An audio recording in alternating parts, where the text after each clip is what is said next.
Rajput and welcome back to my YouTube channel guys. So आज जो मैं आपके लिए टॉपिक लेकर के आई हूँ it is completely related to our previous topic. ECG से रिलेटेड है ये हमारा, और इस टॉपिक का नाम है clinical significance of ECG waves.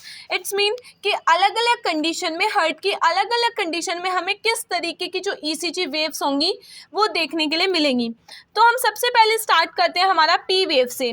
P wave जो कि नॉर्मल ड्यूरेशन जो था पी वेव का वो 1.0 सेकेंड का था, और नॉर्मली वो कैसी दिखती थी, वो नॉर्मली इस तरीके से दिखती थी हमारी। अब क्या होता है अगर राइट एट्रियल हाइपरट्रॉफी हुई है। राइट एट्रियल हाइपरट्रॉफी का मतलब होता है जिसमें जो राइट एट्रिया होता है, हार्ट के 4 चैम्बर हमने पढ़े थे, right atria, left atria, right ventricle, left ventricle. So जो हार्ट का राइट एट्रिया होता है जब वो एनलार्ज होने लगता है, बढ़ने लगता है, उस कंडीशन को राइट एट्रियल हाइपरट्रॉफी कहा जाता है। तो उस केस में जो ईसीजी वेव्स है वो टॉल दिखती है, मतलब बड़ी दिखती है, ठीक है, और उसकी जो ड्यूरेशन होती है वो 2.5 से ज़्यादा हो जाती है हमारी, ठीक है। इसके बाद हम बात करते हैं लेफ्ट एट्रियल हाइपरट्रॉफी। इसका मतलब है जब लेफ्ट एट्रिया जो होता है वो एनलार्ज हो जाता है। तो जब लेफ्ट एट्रिया एनलार्ज होता है उस केस में भी हमारी टी वेव एनलार्ज टॉल दिखती है हमें, और एम शेप की हो जाती है वो, जैसे कि इस इमेज में शो हो रखी है। नेक्स्ट आता है हमारा हाइपरकैलीमिया। हाइपरकैलीमिया क्या होता है कि जब पोटेशियम लेवल हमारी बॉडी में बहुत ज़्यादा हो जाता है।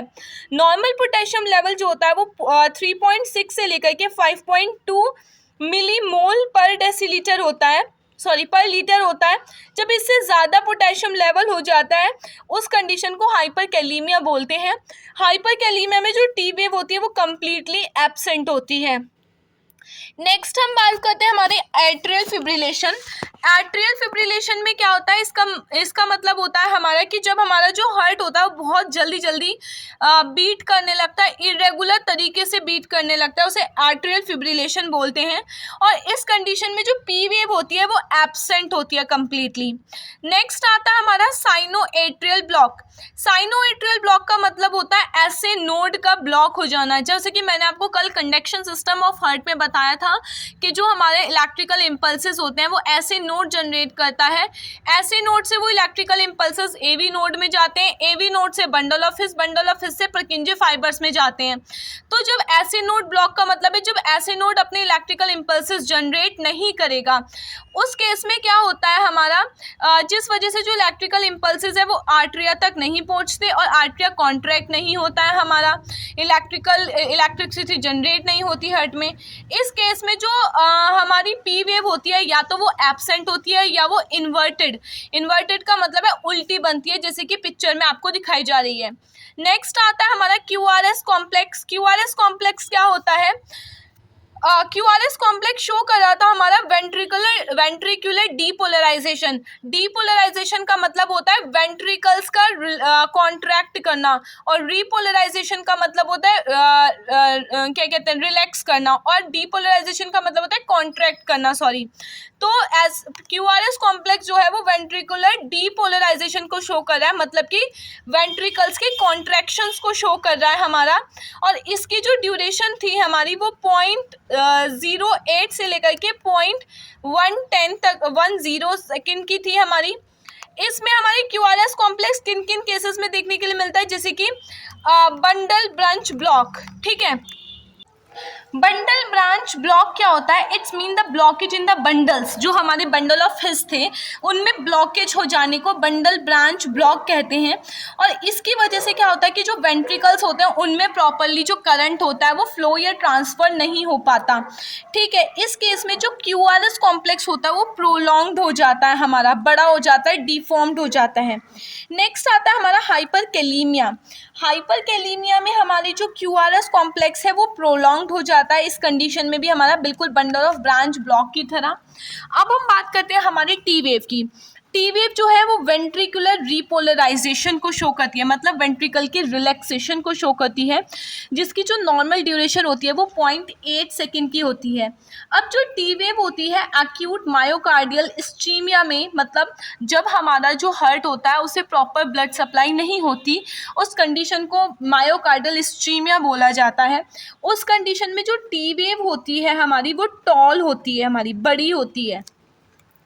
अब जो एक्यूट मायोकार्डियल इस्चीमिया है, अगर ये ओल्ड एज पीपल में हम देखें, सो hyper ventilation, anxiety, MI, left ventricular hypertrophy या फिर पेरिकार्डाइटिस की कंडीशन में जो टी वेव होगी हमारी ओल्ड एज, ये कहना चाह रहे हैं कि जो ओल्ड एज पीपल्स होते हैं जिन्हें हाइपर वेंटिलेशन की दिक्कत होती है, ये एंजाइटी, एमआई हो सकता है उन्हें, पेरिकार्डाइटिस, इन सब कंडीशन में जो टी वेव होगी वो इन्वर्टेड बनेगी, जैसे कि आप पिक्चर में देख रहे हैं उल्टी बनेगी।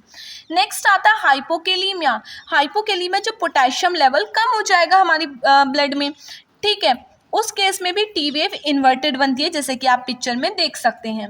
नेक्स्ट आती है हमारी यू वेव। यू वेव क्या कह रही है? It show repolarization of papillary muscles. जो भी हमारी पैपिलरी मसल्स होती हैं उनका रिपोलराइजेशन शो करता है, उनका रिलैक्सेशन शो करता है हमारा, ठीक है। और क्या होता है मायोकार्डियल इस्चीमिया के केस में, अगर हम यू वेव की बात करें तो ये इन्वर्टेड होती है, उल्टी बनती है हमारी, ठीक है। इसके अलावा हाइपोकेलीमिया, हाइपरकैल्सीमिया, इन सब केसेस में जो यू वेव होती है हमारी वो अपीयर होती है, देखने के लिए मिलती है, ठीक है। यू वेव बहुत रेयरली देखने के लिए मिलती है, और ये किन केसेस में देखने के लिए मिलती है? हाइपोकेलीमिया, हाइपरकैल्सीमिया, ठीक है, थायरोटॉक्सिसिस, और नेक्स्ट इन केसेस में यू वेव देखने के लिए मिलती है। इसके अलावा मायोकार्डियल इस्चीमिया में जो यू वेव होती है वो इन्वर्टेड बनती है, मतलब उल्टी बनती है। नेक्स्ट आता है पीआर इंटरवल, हमें किस में देखने के लिए मिलता है? So it shows the interval onset of the P wave and the onset of the Q wave and significance conduction of the impulses from AC node to AV node। ये कह रहा है कि जो PR इंटरवल है वो किस चीज़ को शो कर रहा है कि P वेव का बनना, ठीक है, और फिर उसके बाद Q वेव, P वेव के ऑनसेट से लेकर के Q वेव के ऑनसेट तक का जो टाइम पीरियड होगा, मतलब जो ऐसे नोड से करंट जनरेट हुआ वो करंट हमारा AV नोड तक जब तक जाएगा उनके बीच का जो टाइम पीरियड होगा वो PR इंटरवल होता है।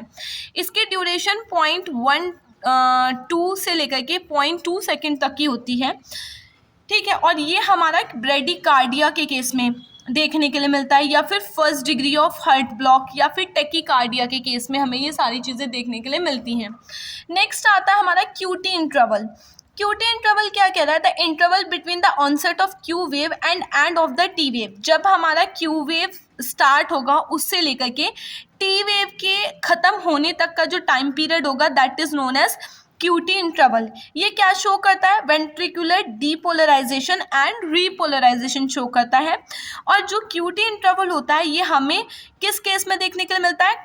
मायोकार्डाइटिस के केस में या एमआई के केस में ये क्यूटी इंटरवल शो होता है। हाइपोकेलीमिया के केस में, हाइपोथायरॉयडिज्म के केस में हमारा ये जो क्यूटी इंटरवल है शो होता है। और किस तरीके से शो होता है? जैसे कि आपको इमेज में दिखा रखा है, ठीक है।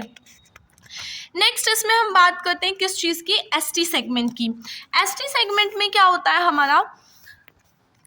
एसटी सेगमेंट जो होता है वो एलिवेट मिलता है। मैंने आपको जब एमआई पढ़ाया था, हार्ट अटैक की कंडीशन पढ़ाई थी, उसमें भी मैंने बताया था कि हार्ट अटैक और कोरोनरी आर्टरी डिजीज़ का जो मेन डायग्नोस हम बनाते हैं वो ईसीजी के बेस पर बनाते हैं। और ईसीजी में क्या देखने के लिए मिलता है? हमारा एसटी सेगमेंट एलिवेट होता है हमारा, ठीक है।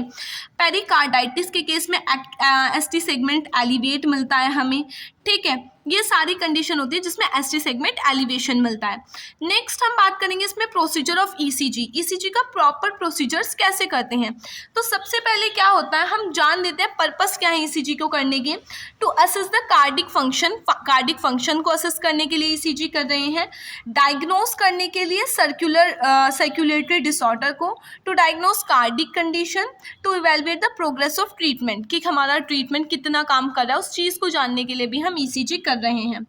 आर्टिकल्स क्या क्या चाहिए ईसीजी को करने के लिए? इलेक्ट्रोकंडक्टिव जेल हमें चाहिए होता है, ईसीजी मशीन, ठीक है, टिश्यू पेपर या गॉस पेपर चाहिए होता है, और इलेक्ट्रोड पीसेस हमें चाहिए होते हैं। इसमें सबसे पहले हमें पेशेंट को प्रॉपर प्रोसीजर्स को एक्सप्लेन करना होता है। इंस्ट्रक्ट द पेशेंट को इंस्ट्रक्ट करते हैं कि वो अपने क्लोथ्स को रिमूव करे फ्रॉम द चेस्ट, एंड हम पेशेंट को सुपाइन पोजीशन में सुपाइन पोजीशन में प्रॉपर रिलैक्सेशन फॉर्म में लाई डाउन करने के लिए बोलते हैं। देन हम ईसीजी मशीन को एश्योर करते हैं कि वो सही है या नहीं है। देन पेशेंट की प्राइवेसी मेंटेन करनी है, उसे प्रॉपर क्या देना है, प्रोसीजर्स के बारे में एक्सप्लेन करना है। देन हम इलेक्ट्रोड्स पर जेल्स को अप्लाई करते हैं। देन जो इलेक्ट्रोड्स हैं वो अकॉर्डिंग टू कि V1, V2, V3 and V4 कहाँ कहाँ पर प्लेस होंगी लीड्स, उनके अकॉर्डिंग उन्हें प्लेस करते हैं, जो कि मैंने आपको ईसीजी के लेक्चर्स में बता रखा है, ठीक है, विद प्रॉपर डायग्राम। फिर ईसीजी के लीड्स को प्लेस करने के बाद हम क्या करते हैं, प्रॉपर वो जो ईसीजी का ग्राफ है हमारा ईसीजी मशीन पर आ जाता है। देन हम रिकॉर्ड को कलेक्ट करते हैं। तो ये सारा का सारा फिर जो भी आर्टिकल्स हैं उन्हें रीअरेंज कर देते हैं, पेशेंट की प्राइवेसी को मेंटेन करके रखते हैं। देन ये सारा का सारा प्रोसीजर जो होता है वो ईसीजी करने का होता है। सो यप, आज की वीडियो में सिर्फ इतना ही। अगर आपको वीडियो अच्छा लगा हो so kindly subscribe to my channel and like the video. Yes, bye.